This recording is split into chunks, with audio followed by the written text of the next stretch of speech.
Hello viewers, welcome to back my channel. BTR government কিন্তু মানিব লাগিব দে salute to BTR gov. আজি result দিয়াৰ কেইদিনো হ'ল CTPGT again LPUPৰ advertisement জাৰি কৰিছে আপোনালোকে notificationত চালে গম পাব নিউ নোটিছ এখন আহিছে পাৰ্টি সকলে এপ্লাই কৰিব পাৰে নন BTR সকলেও পাৰিব বাট BTAD থকা বিলাকক ফাৰ্স্ট প্ৰিফাৰেন্স দিয়া হ'ব এডুকেশ্যন কোৱালিফিকেশ্যন সেম BEd বা DLEd লাগিব আৰু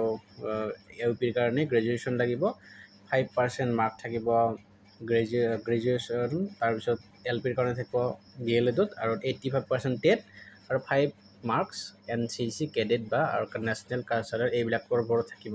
সেম বেলে LPP আসাম ৰিক্ৰুটমেন্টৰ দৰে মানিব লাগিব দে ইমান সোনকালে তাড়াতাড়ি এটা ৰিক্ৰুটমেন্ট দিয়াৰ পিছত আন এটা ভ্যাকেন্সি ওলাইছে সিলত ভাল লগা সকলে এপ্লাই কৰিব আবেদন কৰিব আৰু শুভেচ্ছা থাকিল সকলোৱে চাকৰিটো পাওক ঠিক আছে ধন্যবাদ এই আপডেটটো দিলো আৰু মই